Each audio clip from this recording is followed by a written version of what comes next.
Full-speed impact. Collisions with wildlife are often deadly. How can they be prevented? What happens to injured animals? And how do elephants react? As a driver, what should you do when an animal suddenly crosses your path? Millions of creatures die agonizing deaths every year. How can we change that? Could the auto industry develop better warning systems? We definitely will have the possibility to reduce the number of accidents with animals. Can high tech help prevent collisions and maybe even save animals' lives? Just how often do collisions with wildlife actually occur? That's what we wanted to find out. Germany has one of the densest road networks in the world, and many roads run through wildlife habitats. This is Michelle Dice from the Wildlife Institute in Freiburg, an expert on wildlife collisions. I think it's a huge problem we do have on German roads. There are millions of animals killed every year in a wildlife vehicle collision. The scale of the problem is staggering. Each year in Europe, it's thought there are tens of millions of incidents involving mammals alone. Yet efforts to reduce animal suffering have so far been half-hearted. Worldwide, hundreds of millions of animals are likely injured or killed every year, and their suffering is extreme. Because we are crossing the habitat of the wildlife which is living there. Globally, several hundred people also die each year in collisions with wildlife. The financial toll runs into the billions. In Germany alone, the cost is around 1.1 billion euros each year. The dramatic reality: in many countries, collisions with wildlife are actually on the rise, a huge problem that affects hundreds of millions of animals annually. Is there a way to save them? First, we want to find out what happens to the animals that are injured. It starts out as a normal drive. But this bird of prey has been hit. Will it survive? Every day, thousands of animals are hit and many die. This bird was found on the road at Lake Chiemsee in Bavaria. The common buzzard got lucky. It's still alive. A driver rescued it. Now the veterinarian has to determine how serious its injuries are.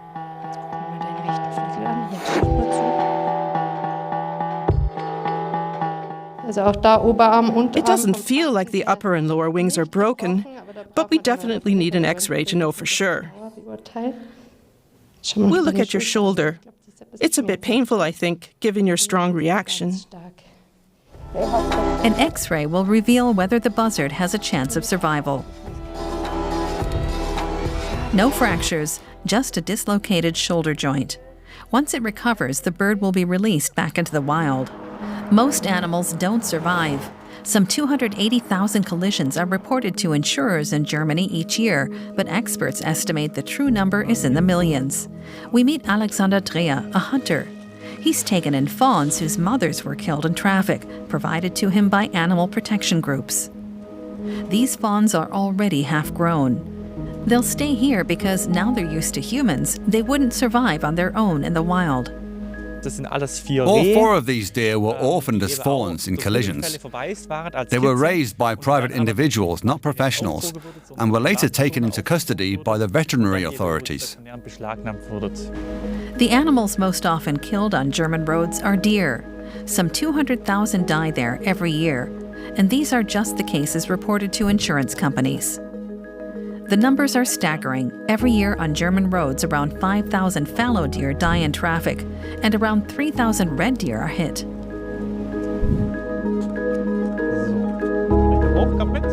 Wild boar are also hit especially often.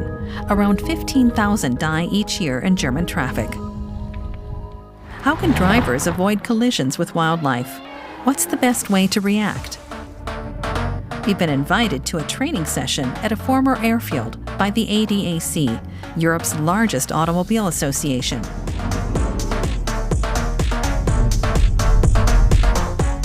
On Germany's country roads, the speed limit is 100 kilometers per hour. We're simulating that situation. When you see an animal on the road, should you swerve to avoid it or slam on the brakes? Swerving isn't a good idea. On the test track, you can drift, but in real life, swerving often lands you in a ditch or crashing into a barrier. The danger of a swerving maneuver or evasive steering maneuver is to run off-road, mostly on the other direction of the road, or even worse probably, to run into the oncoming traffic. So it's better to brake hard, even if you risk hitting the animal. Here's a successful stop. And here's a crash. So what should you do after a collision? You should go off the car, secure all the accident scenario with a triangle, with a warning, reflective vests on, call the police and check for all passengers to be safe and healthy. How else can drivers avoid collisions with wildlife? And what should you do when danger arises? Definitely slow down and keep an eye on both lanes. And always drive as if an animal could dart across at any moment. Deer and wild boar often travel in groups. If there's danger, honk your horn and switch off high beams so the animals don't get caught in the headlights. Wildlife crossings are a global phenomenon. Warning signs are usually placed along migration routes. So wherever you are, slow down and stay alert, especially when the clocks change for summer or winter time. Animals follow their own rhythms, not the clock. When traffic suddenly increases during their active periods, the risk of collisions also goes up. There's a unique type of wildlife encounter in Asia. In Sri Lanka, for example, roads run right through the wild elephant's forest habitat. The animals are so massive that in a collision, drivers have as much to fear as the elephants themselves. Fortunately, accidents are relatively rare, but many elephants have grown accustomed to being fed by motorists and now aggressively demand food, which poses its own significant risks. The elephants don't know this, right? It's not they are robbing anyone or, trying to hurt or damage anyone. It's just that they want food because they are associating the vehicles and the people in the vehicles of providing them with food. Sometimes it almost seems as if the animals are trying to fight back against intruders. Because time and again, elephants are injured by motor vehicles. Often it's working elephants that are affected. Local veterinarians take care of them, like here in Assam, India. But they are taken through the highways sometimes to move from one place to another working place.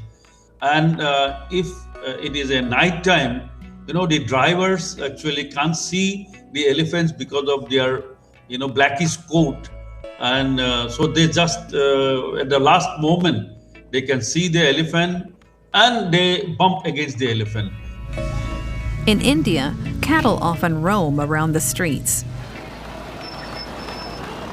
Injuring them is more than just an accident. It's considered harming a reborn soul. That's why many organizations in India look after these animals. The Jeev Ashraya Foundation, for example, has veterinarians and a farm where cows can recover.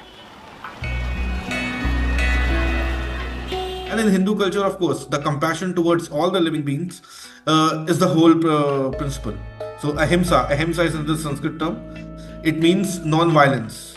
And daya means compassion towards the animals. So it's not just the cow or any other thing. It's towards all human beings as well as the animals. How can animals be protected? Many road authorities have built wildlife bridges over highways, like here in Switzerland. These let animals safely cross the roads, and hundreds use them each year to reach other parts of their territory.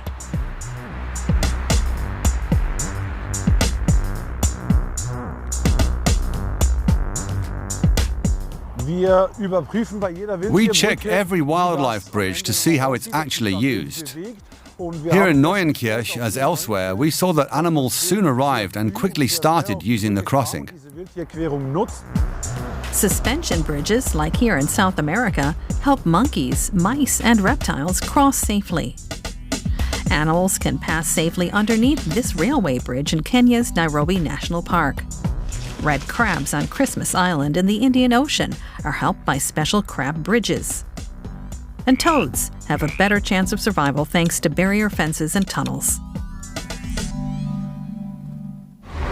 What can the auto industry do to help protect animals? Back to driver training at the Automobile Association. Radar and cameras are part of the onboard technology here. The car's software is programmed to recognize when a child is on the road. Thanks to the advanced driver assistance system, the car brakes automatically. But it fails with animals. They aren't detected, so the driver must hit the brakes. So in our case, we have seen clearly the car is capable of avoiding a probably fatal accident with a child, but will not recognize a wild boar at all. Why isn't there technology that better protects animals? We asked a car manufacturer. The challenge arises because animals come in so many shapes and sizes. That makes programming the software harder than expected. We have a wide difference in size, in body shape, and in movement behavior, and that's what makes it so challenging to address all kinds of animals. High-tech could be a game-changer in solving the problem. Some companies like Navtech Radar are working to improve radar systems. The combination of ultrasound, cameras, and radar technology can already detect many animals moving across roads and warn the driver in advance. And so not only to have the 180-degree, but also the 360-degree surround view. So when you are driving forward, to warn and brake. So cameras could soon spot animals in bushes on the roadside. In just a few years, advanced safety tech could save millions of animal lives. But every new road puts even more wildlife at risk, and every speeding car is a deadly threat to humans and animals alike. What do you think? Let us know in the comments, and don't forget to subscribe to Rev.